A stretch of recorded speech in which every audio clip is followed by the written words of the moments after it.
За өнөөдрийнхөө видеогоор бид шатрын гарааны хэв маяг, шатрын дүрс тэмдэглэгээ гэсэн сэдвийн хүрээнд бол ярилцсанаа. За шатрын тоглолт маань бол 3 хэсэгт бол хуваагддаг. За эхнийх нь бол шатрын гарааны хэсэг гэж нэрлэгддэг. За шатрын гарааны хэсэгт хоёр талын тоглогч маань бол эхний хэдэн нүүдлүүдэд нүүж, тухайн өрг маань бол цаашдаа ямархуу өнгө аясаар, ямархуу темптэйгээр тоглолтоо өрнөхийг бол хоёр талын тоглогч маань бол харилцан шийддэг. За шатрын гарааны хэсэг дууссаны дараа бол шатрын дунд үе эхэлнэ. За дунд үе дээр бол шатрын тоглолт маань бол эд өрнөж байгаа хэсэг байгаа. Жинхэнэ тоглолт маань бол буцалдаг гэсэн үг. За шатрын дунд үе дуусаад шатрын дүрснүүд нь идэгдээд бие бинийгээ идээд цөөрөөд шатрын хөлөг дээр цөөхөн дүрснүүд бий болоод үлдээд тэгээ шатар маань бол дуусахад нэлээд төгчгсөн үеийг бол бид шатрын төгсгөлийн үе гэж нэрлэдэг. За шатрын гараа. За шатрын гарааны гол зорилго нь бол дүрснүүдээ аль болох хурдан бас ашигтай байрлуулах явдал юм аа. За шатрын гараа нь бол тодорхой дарааллын дагах нүүдлүүдийг бол шатрын гараа гэж нэрлэдэг.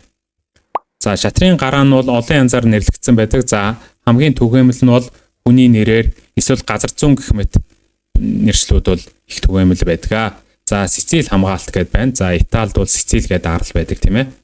За Алиохны хамгаалт гэдэг байна. Алиох ингээд дээр үед бол их алдартай шатарчин байсан юм байгаа. За шатрын гарааны хамгийн түгээмэл нүүдлүүдийн нэг нь бол И4 гэдэг нүүдэл байгаа. За И4 гэдэг маань бол цагаан тал эхэлж нүүдэг тийм ээ. Цагаан тал маань бол ноёны талынхаа хүүг урагш нь хоёр түлхийг бол хэлж байгаа. За шатрын гарааны гол зорилго нь бол аль болох тоглолтын санаачлагыг гартаа авах зорилготой байгаа. За тэгээ шатрын нэг алтан дүрэн байгаа. Хин төвд ноёрлоо тогтоон тэр тоглолтын санаачлагыг гартаа авдаг гэж байгаа. За тэгэхээр ноёны талын хүү урагшаа И4 гээд хоёр түлхэхлээр цагаан тал бол энэ төвд ноёрлоо тогтоох гэж оролдож байна. За хоёрдугаарт өмнө нь бол энэ тэмээ бэрс хоёр маань бол үйл хийж чадахгүй ашиггүй байсан бол энэ хүү урагшаад түлхэнгүүд тэмээ маань жишээ нь ингээд цагаан диагоналын дагуу 5 нүүдэнд хяналтаа тогтоогоод бэрс нь цагаан диагоналын дагуу 4 нүүд рүү хяналтаа тогтоогоод өрөөвөл энэ хоёр тэмээ болон бэрс маань бол илүү ашигтай байрлаад эхэлчихэж байна гэсэн утгатай. Тэгэхээр бол шатрын гараа бол аль болох түрүүн хэлсэнчлэн ашигтай байрлуулах байгаа дүрснүүдээ. За яг И4 нүүдэл маань бол гараа гэж тооцогдохгүй. Яг ямар ч гараа болж хувирж магадгүй учраас одоохондоо гараа яг ийм гараа байна, тийм гараа байна гэж нэрлэхэд бол арай эрт байгаа. За хар тал И5 гэж нүүж болно. И5 гэдэг маань бол хар тал ноёны талын хүүгээ урагш нь хоёр түлхийг хэлж байгаа. Энд байсан хүүгээ ийшин түлхэж байна гэсэн утгатай. За байрлалын нэр нь бол хоёр ноёны хүү гэдэг бол байрлал байж байгаа. Хоёр ноёны хүү.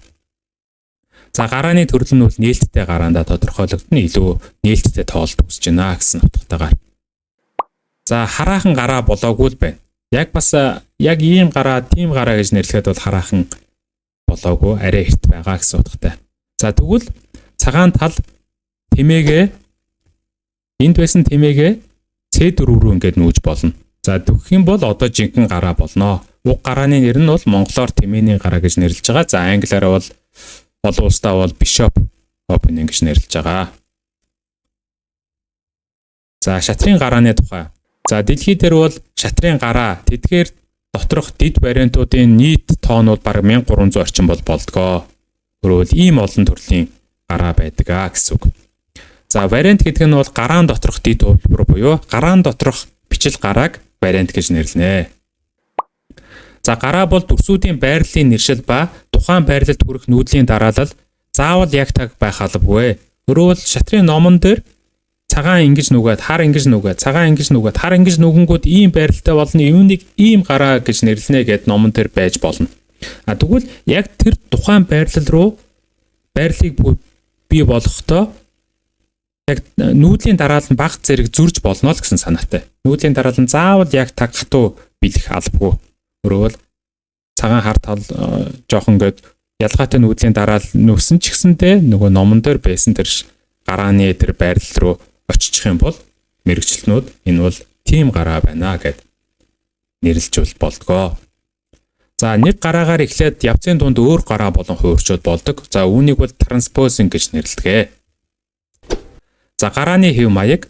За гарааны хэв маяг нь бол дэлхийд бол хоёр хуваагдчихж байгаа. Эхнийх нь бол нээлттэй буюу довтлогооны гараанууд байна. За дараагийнх нь бол хаалттай буюу хамгаалтын гараанууд бол байна. За энэ зурган дээр хүнийг бол Михаил Тайл гэж нэрлэдэг. За 1936 оноос 1992 оны хооронд бол амьдарч ирсэн. За энэ хүн маань бол 1960 онд дэлхийн аварга болсон. За Михаил Тайл бол одоо олон улсад бол дэлхийн дахинд бол юугаараа алдартай вэ гэхээр одоо маш сайн довтолж тоглодгоороо бол алдартай. За тэгээд зарим хүмүүсүүд бол дэлхийн олон одоо шатар судлаачд бол Михаил Тайлыг бол бүх цаг үеийн хамгийн агуу довтлогч гэж нэрлэдэг. Тэгэхээр энэ Михаил Тайл бол довтолж тоглодог учраас довтолж тоглох тэр тоглолтыг нь бий болгодог довтлогоог дэмжсэн тэр гараагаар илүү түлхүү нааддаг байсан гэсэн үг.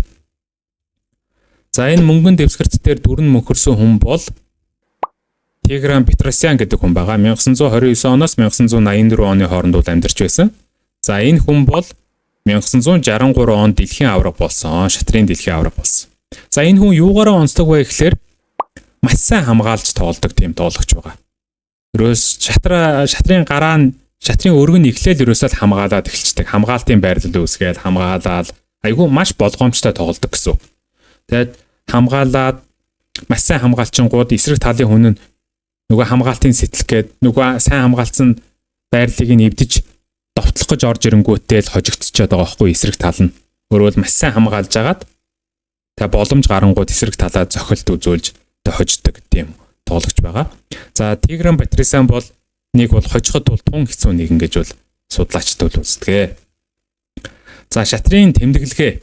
За шатрын тэмдэглээ юун дээр ач холбогдолтой гэхээр одоо ямарваа нэгэн шатрын томоохон тэмцээнүүд дээр бол хоёр талын тоглогчийг бол хийсэн нүүлүүдээ бол цаасан дээр тэмдэглэж үлдээхийг бол шаарддаг. За шатрын тэмдэглэгийг бол үсэг тоо гэсэн тэмдэглэгийг бол ашигладаг. Эхлээд үсэг тэгээд тоо. За энэ ноёны талын урд байгаа энэ хүүг урагш нь хоёр түлхэгчсэн хүүний координатыг хэдүүлээ олох гээд үзье. За хэрвээ та бүхэнгээ сайн харж байгаа бол энэ шатрын энэ босоод шугамнуудыг цагаан толгой үсгээр нэрлэж байгаа. Өөрөөр A шугам, B шугам, C шугам, D шугам, E шугам, F шугам, G шугам, H шугам гэдээ нэрлэж байгаа. За хэвтэй шугамнуудыг бол тоогоор илэрхийлж байгаа. 1-р шугам, 2-р шугам, 3-р шугам, 4-р шугам, 5, 6, 7, 8-р шугам гэж явчихж байгаа. За тэгэхээр энэ урд байгаа хүний координат бол E гэдэг шугамн дээр байна. За 4 гэдэг хэвтэй шугамн дээр байна. Тэгэхээр энэ хүний координат нь юу байх вэ? E4 гэж байна гэсэн үг координат нь. За дүрсний тэмдэглэгээ. За ноёныг бол K усгаар тэмдэглэж байгаа. King гэсэн үг англиар. За жишээ нь KA2 гэсэн байх юм бол ноён A2 гэдэг нүд рүү нүүсэн гэсэн утгатай. За бэрсийг бол олон улсад бол Q усгаар тэмдэглэж байгаа. Queen гэсэн утгатай. За тэргийг Rook буюу R усгаар тэмдэглэдэг. Тэмээг Bishop буюу B усгаар тэмдэглэдэг. За морийг N усгаар тэмдэглэж байгаа. Хизээгээр мор гэдэг нь бол K усгаар эхэлдэг ч гэсэндээ Knight гэдэг яг дуудлагынхаа хувьд бол N үсгтэй их ойролцоо сонсогддог. Хоёрдугаар K-гаар тэмдэглэгчдэр ноёны K-тай адилхан үсгтэй болчих учраас олон улсад бол морийг N үсгээр тэмдэглэж байгаа. За хүү бол дан координатаар тэмдэглэгдэгэ. Өөрөөр энэ тэмдэглэгээний одоо A2-ын урд ямар нэгэн том цагаан толгой үсэг байхгүй зүгээр A2 гэсэн байх юм бол энэ бол хүү A2 руу нүүсэн байна гэж үздэг байх нэ. За үйлдлийн тэмдэглэгээ. За тухайн нүүдлийн ард асуултын тэмдэг байх юм бол маш муу нүүдлийг илэрхийлж байгаа. За жишээ нь KA2 гэсэн байх юм бол ноён A2 гэдэг нүд рүү нүүсэн. Гэхдээ энэ нь бол муу нүүдлээ гэсэн санааг илэрхийлж байгаа. За хоёр асуултын тэмдэг байх юм бол маш муу нүүдлийг бол илэрхийлнэ. За асуултын тэмдэг анхаарлын тэмдэг байх юм бол эргэлзээтэй нүүдлийг бол илэрхийлнэ. Сайн гэж хэлэхэд хэцүү, муу гэж хэлэхэд хэцүү.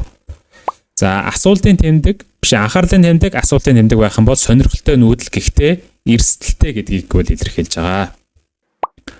За анхаарлаа нэмдэг байх юм бол маш сайн нүүдлийг үл илэрхийлнэ. За 2 анхаарлаа нэмдэг байх юм бол гайхалтай сайн нүүдлийг үл илэрхийлнэ.